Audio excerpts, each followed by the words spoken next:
Ayan, magandang araw mga ka-basic. So, ngayon po ay panibagong video tayo at medyo kakaiba yung video natin kasi hindi siya pure tutorial. Kumbaga, mga basic idea para sa ating mga ka-IT dyan na nag-uumpisa pa lang at gustong mag-build ng sarili nilang network sa kanilang organisasyon. So, video na to ay para sa mga IT na beginners o kaya mga IT na medyo nahihirapan sa kanilang mga trabaho bilang IT sa isang company. So, paano ba natin i-improve yung ating network or paano ba natin pagagandahin yung ating network? Kasi syempre bilang IT, hindi naman ibig sabihin 24/7 nandyan ka sa office nyo para magbantay ng network. Tsaka bilang IT para sa akin, kailangan meron ka ring tamang pahinga, bakasyon, ibig sabihin, kumbaga tamang pahinga, pagdating ng uwian ng hapon, kailangan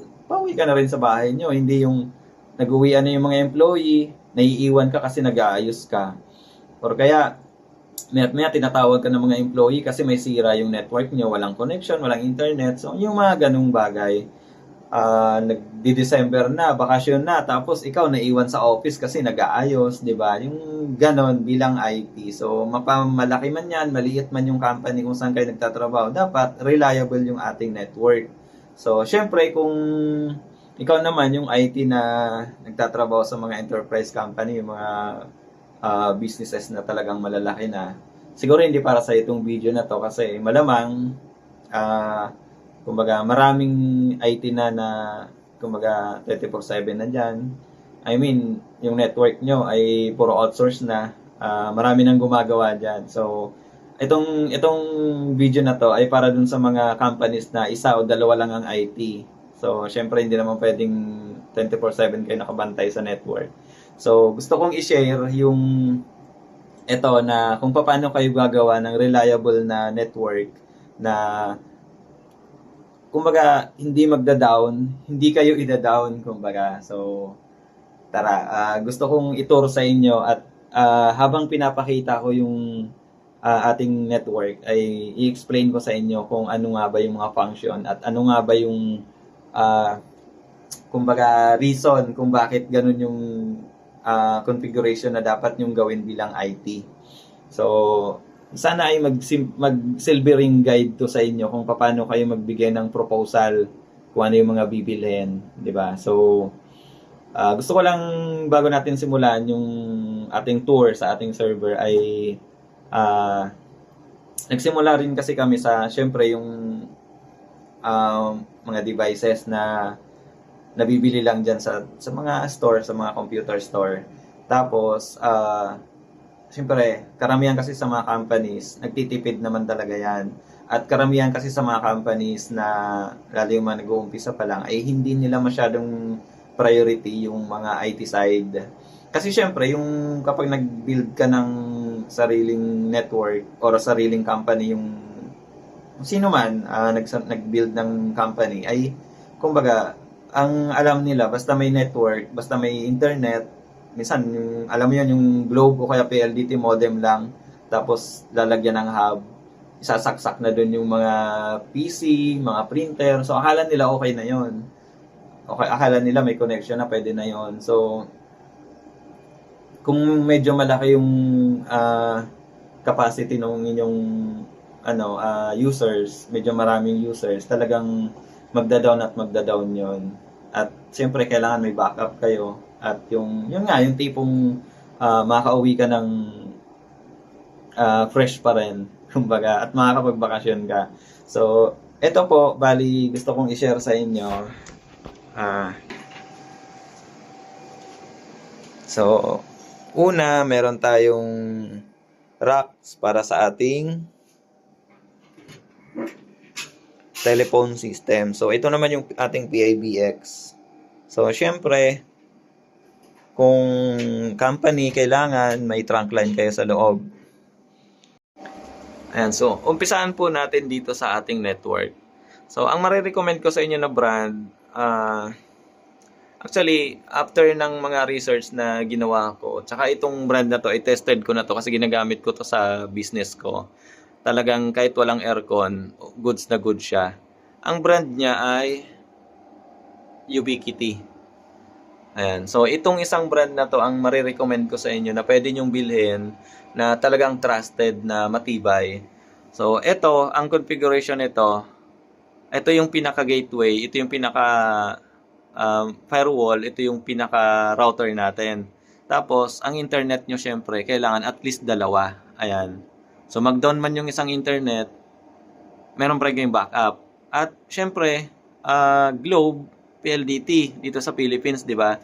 So, kung kaya nyo pang mag-converge o kaya ibang ISP, mas the best. Kasi, hindi naman pwedeng PLDT at PLDT. Kasi, once na nag-down yung isa, kung mag-ISP, isang ISP lang yan eh. Pag nag-down yung ISP, down lahat. Buti na lang kung kung wire lang yung maputol, kung baga yung fiber papunta sa inyo, at least yung isa gagana. Eh paano kung down yung PLDT? Hindi down kayo lahat. So kailangan magkaibang ISP yan, either Globe or PLDT.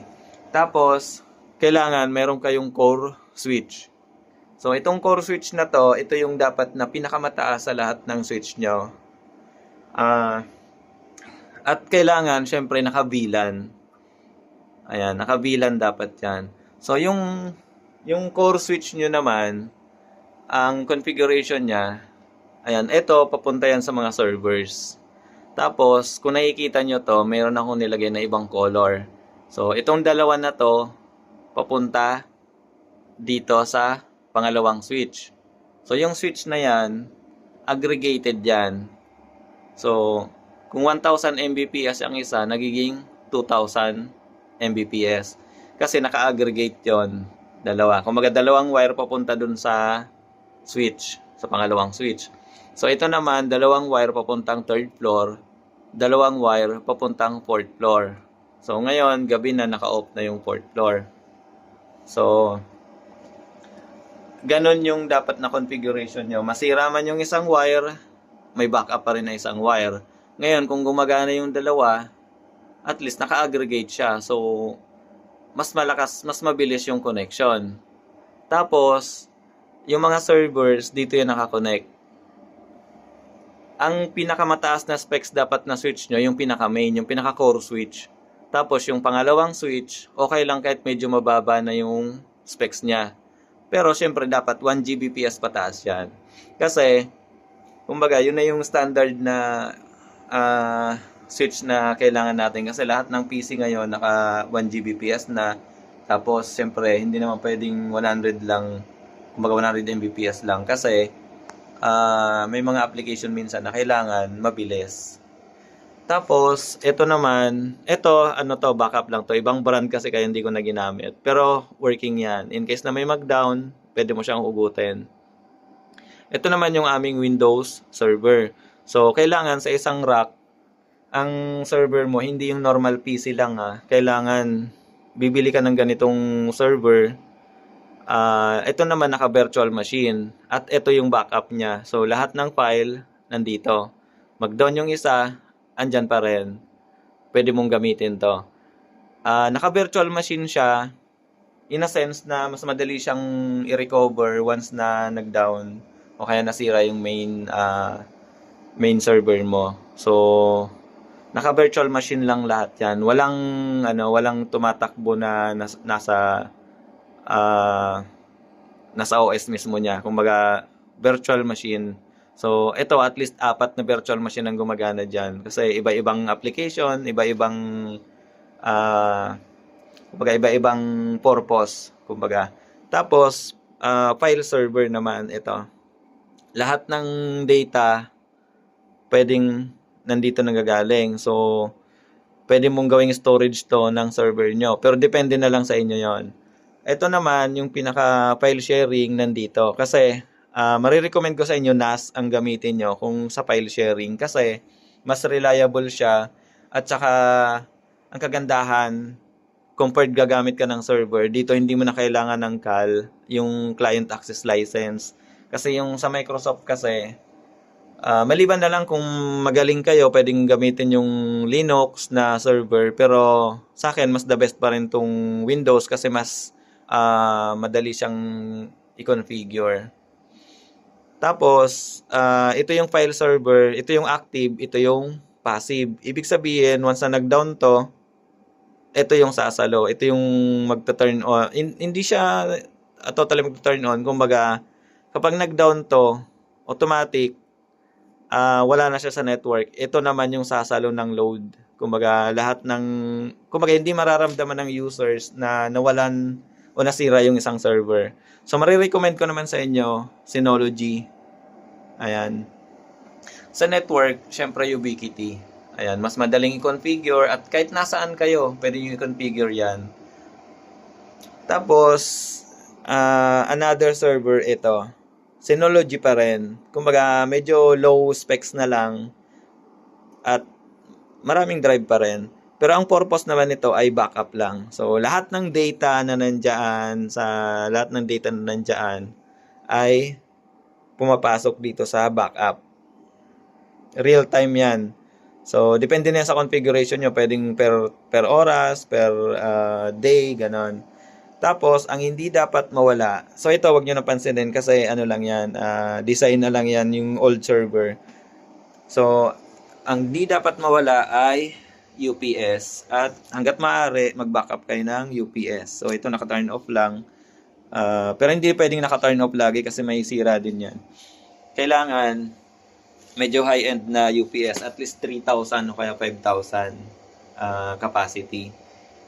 Kasi once na nag-fluctuate o nag-run out, kailangan may time ka para i-shutdown ng maayos yung iyong server. Or at least, kayang gamitin ng mga 1 hour, 2 hours, 3 hours. Pero sa akin, kumbaga, mas marirecommend ko, wag kayong bibili na kung ang computation nyo ay tatagal ng 1 hour. Wag ganon, dapat at least mga 3 hours. Kasi, pwede kasing madrain yung battery. So, at least, 3 hours, mahaba-haba yun. Kung ma-shutdown nyo naman ng 1 hour or may generator kayo, mapapaandar nyo pa. Kung magka-problema yung generator, kasi syempre hindi naman laging ginagamit yung generator, at least may time kayo para hindi mag-shutdown ng server. So, ayun, ito yung marirecommend ko na network na equipment na pwedeng gamitin, Ubiquiti brand. So, nandun yung main router, firewall at gateway. Siya na yung acting. Tapos, ito yung core switch natin. Hindi dapat mawawala sa isang network yung ganyang switch kasi yan yung magdadala ng inyong network Nandiyan nakasalalay kasi yung bilis ng inyong network. Tapos, syempre, ito yung mga second switch na lang. So, hanggat maaari, ang gagamitin nyo ay switch.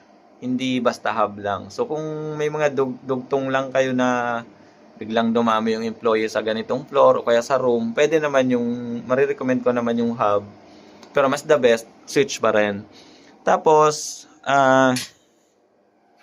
since, syempre, ayaw ko masira yung design dyan, ang ginawa natin ay naglagay ako ng patch panel sa likod. So, dito sa likod, may makikita kayong mga vacant. Tapos, dalawang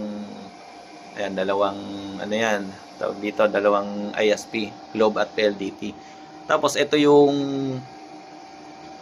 patch panel natin. So, para mapaganda yung network, maglalagay kayo ng patch panel kahit sa likod para kung may mga masira man dito na wire, ayan, may mga wires na mangat-ngat ng daga, ganyan, di maiwasan. Dito lang kayo magkakabit sa likod. Ayan, may mga slots yan dyan. So, hindi kayo mahihirapan na mag-trace ng isa-isa, maghuhugot kayo doon kasi may numbering, pwede nyo lagyan ng label. Tapos, syempre yan. Mas marirecommend ko rin kung bibili kayo ng mga equipment, yung mga dalawa ang power supply. Ayan. Kasi, mabunot nyo man to, kunyari, hindi inaasahan, nabunot nyo yung saksak nito o nasira yung plug o yung kable. Or sabihin natin, ito naka UPS 1, tapos ito naka UPS 2. So, magka-problema man yung isang UPS, yung power supply na yan, redundant pa rin siya. Hindi basta mamamatay yung server nyo or yung kung anong mang equipment yan. Ayan. Lahat yan ay dalawang power supply. So, kung hahanapin ng device, kailangan ganun yung specification na hanapin nyo. Tapos yung network natin dito, yung mga modem dito naman siya. Modem, tsaka kumbaga naka-arrange dapat, hindi yung kalat-kalat. Kasi ang hirap mag-troubleshoot na kalat-kalat yan. Ayan. So, dito naman, syempre yung ating PIBX. Ayan. So, hindi ko na masyadong i-discuss yung PIBX. Kasi usually yan, pwede nyo ipagawa yan dun sa kung saan nyo binili. Ayan. So, yan yung mga telephone system ng yung mga trunk line. Ayan. So, syempre, dapat marunong din kayo nito. Bilang IT, matutunan nyo ran. Tapos, ayan, papuntang telephone. And then, naglagay na rin kami ng breaker. Ayun, so, ayun mga ka-basic, sana ay nasundan ninyo o nakita nyo at siyempre yung mga brand. Kasi may mga brand naman kasi na kagaya ng TP-Link ng mga switch na nabibili. Pwede nyo naman gamitin yon, pero sa akin kasi nagkaroon ako ng mga problem dahil kumbaga etong company kasi hindi pwedeng mawala ng network or hindi pwedeng nagda-down yung network kasi lahat ng employee hindi na makakapagtrabaho. Kumbaga ang laki ng nasasayang kung sakaling nagda-down yung network. So the same din naman yun sa inyo na kumbaga pag kayo yung IT tapos nagda-down, 'di ba parang aligaga kayo sa trabaho parang hirap na hirap kayo na ayusin dito, ayusin doon. So sa ganitong network kasi kung ganito yung susundan nyo na standard o kaya hindi naman to yung pinaka-standard talaga. Pero kailangan kahit papaano ay maayos din yung network ninyo para ay hindi lang naman yung para sa company, para sa inyo rin bilang IT na mas kumbaga kampante kayo na aalis kayo ng trabaho at papasok kayo, uuwi ka ng hapon, papasok ka ng umaga na maayos yung network. So hindi naman kasi ibig sabihin na IT ka, lagi ka na lang magre-repair. So mas masarap sa pakiramdam o mas kumbaga mas maipagyayabang mo na IT ka pero ang ganda ng network nyo, wala ka masyadong problema. Compared dun sa IT ka, tapos busy ka, hindi ako pwedeng mag-leave, IT kasi ako eh. So, hindi ako pwedeng, nag-invite yung mga friend mo, hindi ako makakasama pre kasi IT kasi ako eh, gano'n. Hindi yun excuse eh, para maging, kumbaga pabayaan mo yung, network, na gano'n na lang. Kasi yung bawat downtime na nagkakaroon, ay syempre yung employee, yung, company din naman yung nagsasuffer. So, bilang IT, yung proposal nyo, kailangan, syempre, maibigay nyo yung the best para dun sa company na yung kung saan man kayo nagtatrabaho. Kasi, syempre, hindi naman natin kasi may iwasan talaga na nagkakaproblema. At minsan, nagtitipid din naman tayo. So, by the way, dito pala, meron tayong, kaya ganyan kalaki yung, ayan, by the way, ganyan kalaki yung aming mga servers. Kasi, yung email hosting kasi namin, nandito na rin. So, ibig sabihin, napaka-critical sa amin ng server na to.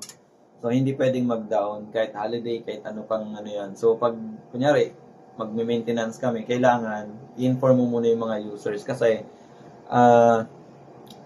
sa email kasi, kagaya sa amin, ang employee ay nasa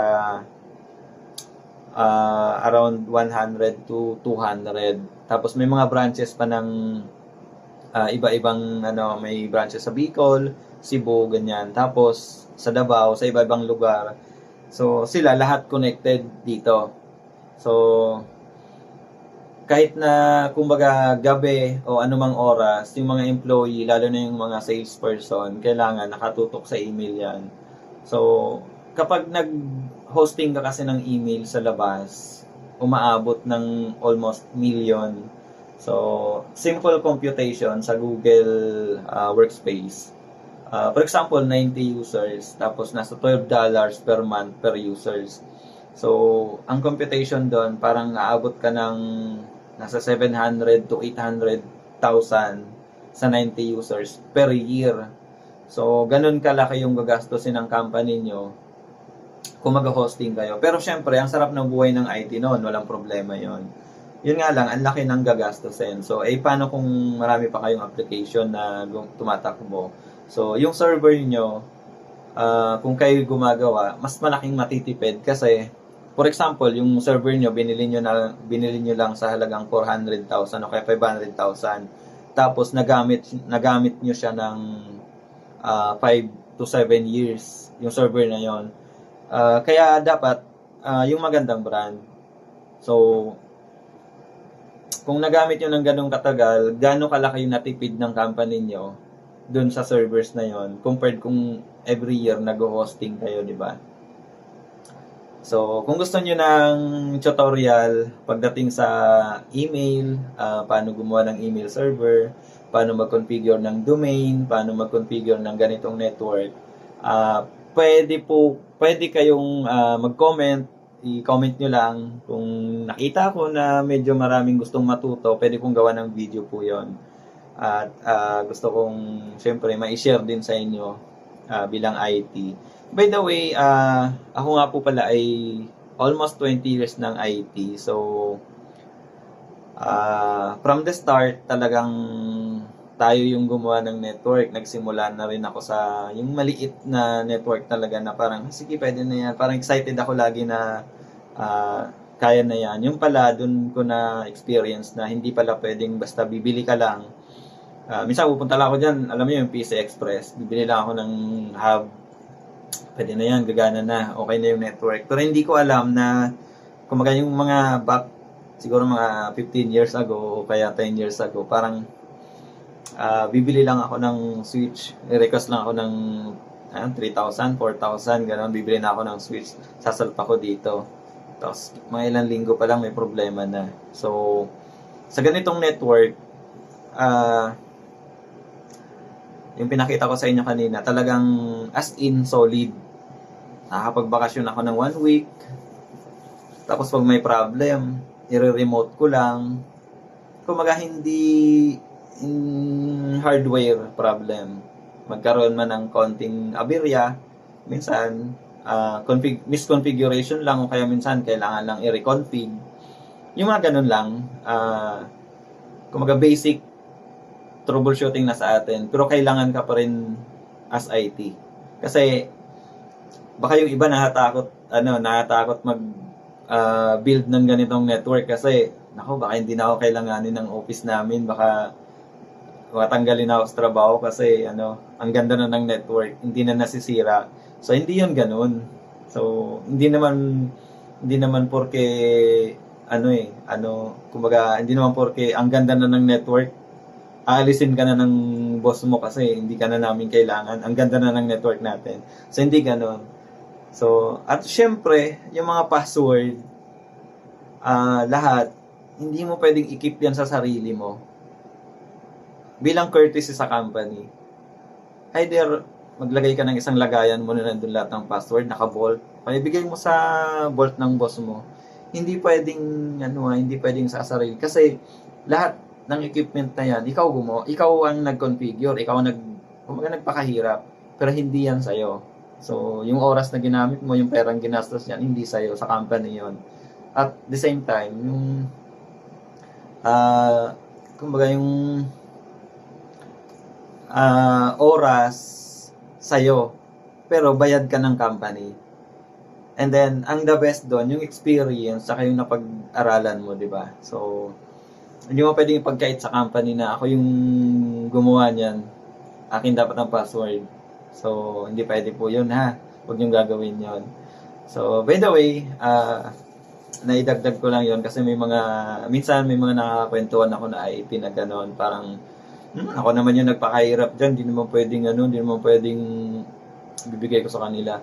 Hindi, kasi binayaran kanila nung ginawa mo yan, binayaran kanila, may sahod kayo, di ba? Tsaka pera ng company yan yung binili dyan.